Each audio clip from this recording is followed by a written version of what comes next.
After my twin sister learned that I had saved a handsome alpha, she dyed her hair blonde like mine and sprayed herself with my perfume, pretending that she was the one who saved him. As a result, the alpha successfully became her boyfriend. However, at the alpha's inheritance ceremony, he discovered that I was his fated mate. I grew up in my sister's shadow. When we were born, our parents were thrilled. Twins were a blessing, after all. But from the start, she was the star. Natalia's dark hair and blue eyes were a dream, while my blonde hair made me strange to others. And when I was sickly as a child, always needing medication, I faded even more into the background. My parents were amazing pack doctors. But I never had the same natural talent as Natalia. She was perfect and everyone adored her. I was just average. When we were 13, something happened that made our differences even clearer. She shifted into a wolf. I was left watching, unable to transform like most wolves her age. My parents' disappointment was subtle but palpable, and so, I was cast further into the background. Then, he came into my life, Falco Lark.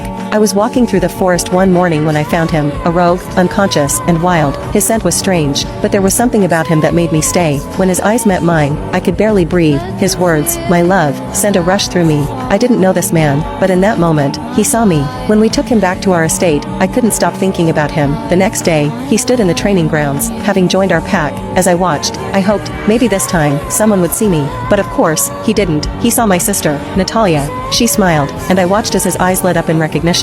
My love, he whispered, his voice full of relief. I felt my heart shatter. He didn't even glance my way. Just like always, I was invisible, a shadow. 2 years later, things hadn't changed. Natalia was still the shining star, and I stayed the same, plain, ordinary Karina. She took whatever she wanted from me. One evening, she barged into my room, stealing my perfume. I said nothing, as I had learned not to fight it. How do I look? She asked, knowing full well I'd say she looked perfect. I did, of course, and when I mentioned I liked my own dress, she scoffed. It's simple, just like you.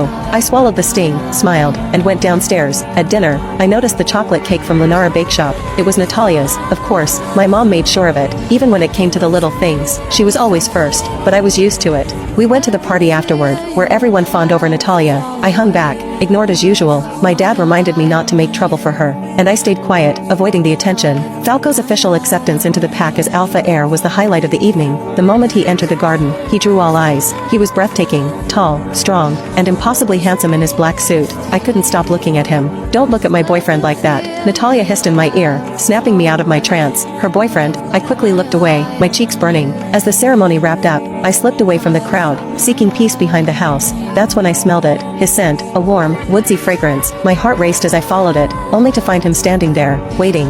You, he whispered, his confusion clear. His dark eyes were locked on mine. Then, without a word, he crossed the space between us, cupping my face gently. You're my mate, he said, his voice barely audible. Before I could react, he kissed me, softly at first, testing the waters. Then it deepened, and I melted into him.